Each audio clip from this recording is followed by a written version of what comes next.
Welcome back to my channel, honey. Settle in, let's have a chat. You know we love a listicle in this house, especially if it has to do with hair.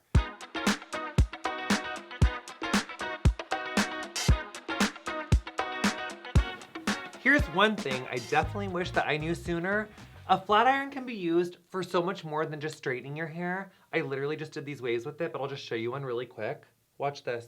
You can go like this with a flat iron. Wait, okay, get it together. Do you see how you can do this like gorgeous wave? So flat irons do more than just straighten your hair. They can also make your hair wavy. When you know how to use it right. So that's kind of fun. Here's another thing I wish I would have known sooner. How to compare the price of something per ounce. You might see a bottle of shampoo that's, let's say, 25 bucks. And let's say it's 16 ounces. But then there's another shampoo that's like 16 bucks, but it's 15 ounces. There are some times where the price is lower, but it doesn't have as much volume in it. And so you just want to make sure how much is something per ounce. I wish I would have known sooner that if you're gonna flat iron your hair is going to come out of the flat iron the same way it goes in. So you really have to use a comb, a heat resistant comb with your flat iron. That's really important. So I have curly hair. I didn't know until I was like 18, 19 that brushing my curly hair when it was dry was not good. I would watch like my ends just break off and like kind of snow off my hair when I would be brushing it. The curlier your hair is, the less it wants to be brushed dry. So don't do that. Now, when your hair is straight, brushing it, it's not as big of a deal. But when it's curly, don't do that. Wet it down with the spray bottle, put some leave-in conditioner in it first before you go to refresh it. That's really important. And then I also wish I would have known on the ingredients.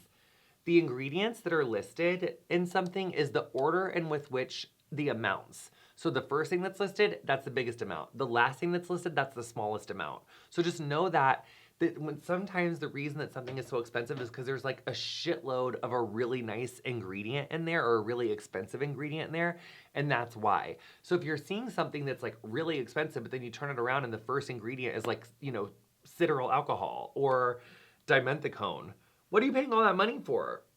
So just look at the ingredients and see the order of them so you can get an idea of what's in that formula. That's a really good one. Whether it's one of those ceramic round brushes or like these, I wish I would have known about these sooner. These are so nice for just like smoothing out the hair.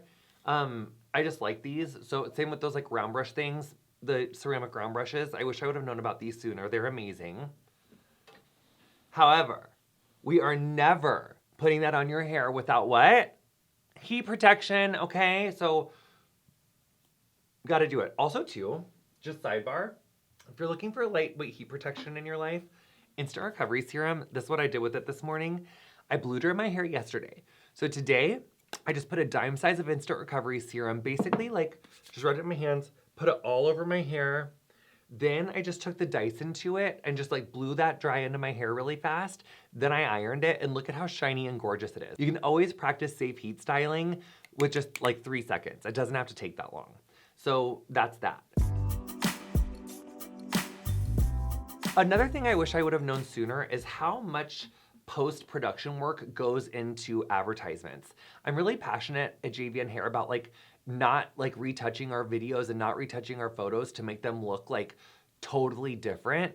But so often when you're looking at like a box color hair campaign, for instance, like on social media or in like a magazine, there is so much lighting and retouching and Photoshop that goes into those. There's so many extensions that goes into that you would never have seen. So when we compare our hair to other people and you're like, why doesn't mine look like that? Why isn't it that full? Their hair doesn't even look like that. It's got so much extensions. It's got a hairdresser that like literally is styling all of that coming into the shot to like fix any hair or add more hair or do whatever they need to do.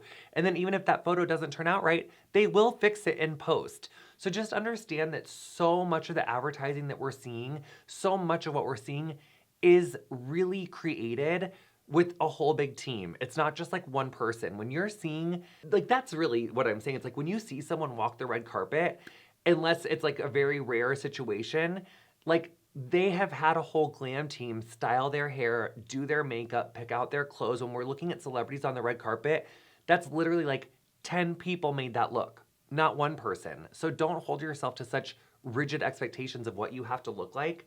Because like celebrities have such a big team. Now, me, honey, I do my own hair and makeup most of the time. I mean, on Queer Eye, I always do my own hair and makeup. For red carpets, I usually will have someone that will help me with it. So I just wish I would have understood the advertising, red carpets, like Hollywood celebrity culture. There's a whole village behind each one of those people that are making these looks. So don't beat yourself up if you don't look like that.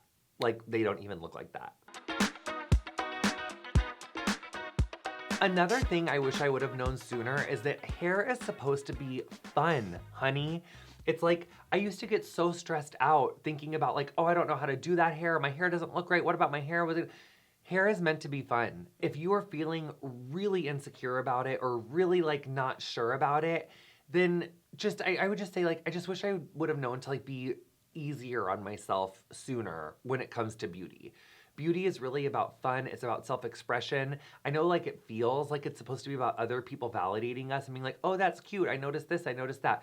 But it's really meant to be a form of self-expression. And I would be lying if I said that like, obviously we like validation. We like it when people say like, oh, I like that. I like, I like this thing you did. I like what you're wearing.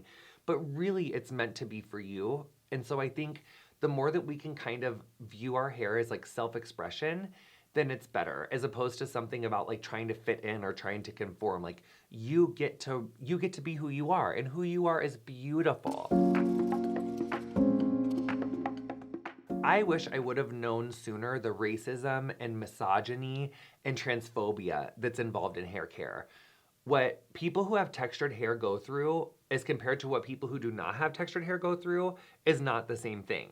And I wish I would have understood that sooner. I think in my time on Queer Eye and my time behind the chair, I've seen firsthand the way that people who have textured hair are not thought about, not incorporated, and it's so much of my mission to make sure that everybody with every different hair type has a space to be celebrated and loved and have products that work well for them within JVN hair. But in the industry as a whole, so often it's like it's the ideals that are celebrated. Okay, so this one's not so much for me because I feel like I already knew this, but this is just like public service announcement. Your hair does not get used to shampoo. It's like things might change in our lives so the hair doesn't like respond the same way. It could be that there was a color, could be that you got, a color treatment for the first time, could be that you got a different haircut. So now the hair is just acting differently. Could be that you've moved, there's hard or there's soft water. So it might be that the shampoo isn't responding the same way because of a haircut or because of a color treatment or because of hormonal changes. So that part is true. Like shampoo can act different because we've changed something, but your hair doesn't really get used to shampoo. That's not it. It could just be also that you have like a different hair goal. Like you want more volume and this moisturizing shampoo or this strengthening shampoo doesn't give you the volume that a volumizer does. So sometimes it's just that your hair goals have changed. It's not so much that the shampoo has changed.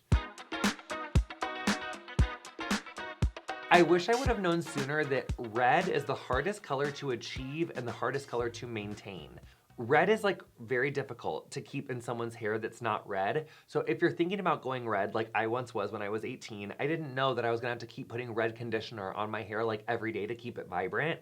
So if you're thinking about doing like a big vibrant hair color, like a bright red or like those kind of like My Little Pony type colors that, seem to not be going away, you're gonna need to refresh those colors a lot. That is not low maintenance. That is very high maintenance. So anytime you're doing like an artificial hair color, it's gonna be higher maintenance. And it's like the highest maintenance is like your pinks, your blues, your greens, your purples, your vibrant reds, like those highlighter colors. Those are the most high maintenance.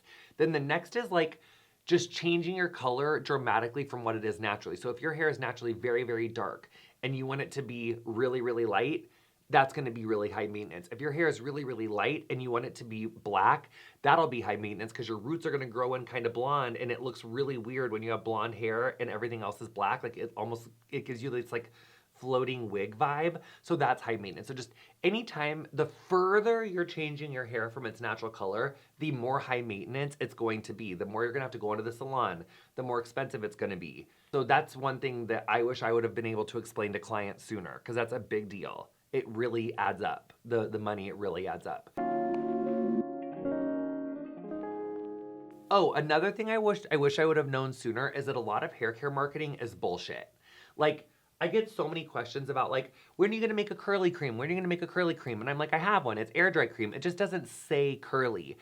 The way that hair care has become so specified in its marketing, a moisturizing shampoo is gonna be great on straight hair, curly hair, kinky hair, coily hair. It doesn't need to be like a hydrating curly shampoo or a hydrating kinky shampoo or a hydrating straight shampoo. It's like the marketing is, a lot of it's just not. I'm not saying that the reason that you would maybe want to buy something because of the marketing is bullshit, but just our hair is not pathologically different. Like 4C hair doesn't need pathologically different things than what 1A hair needs. It just might need different like a different amount of steps to get there. Like if you have 4C hair and you want to wear it straight, it's not going to be as easy to achieve straight hair than if you had like 1A hair. But it just means you're going to need like probably a heavier conditioner. You're going to need like a little heavier of a heat protection, and you're going to need to really put your hair through a heat style with like a round brush or like a blow dryer, just like smoothing the hair out and then ironing it. And then even potentially like curling ironing it to really get into your silk press. But we've just been made to think that our hair is all so crazily different from each other's, and it is different, but it's not like so different that if if you used a volumizing shampoo on thick hair, it's not going to hurt you. Like if you used a hydrating styling cream on curly hair, even though it doesn't say curly, it's not going to hurt you. So I just think we have to like open our minds up a little bit. Like I wish I would have known sooner that it takes a while to figure out what works for you and what doesn't work for you. It doesn't happen instantly. And most people who have really good hair, they had like a trial and error. Like it took them a while to figure it out. You just don't hear people talking about it that much. So I think what I wish I would have known sooner is that good hair takes patience and it takes practice. Oh my God, you guys, I hope that we grew together. I hope that we've learned more together. I love y'all. Thank you for just coming back into our YouTube fold of things. We missed you. We are so happy you're here, and we love you so much. We'll see you next time on my YouTube. Bye, guys.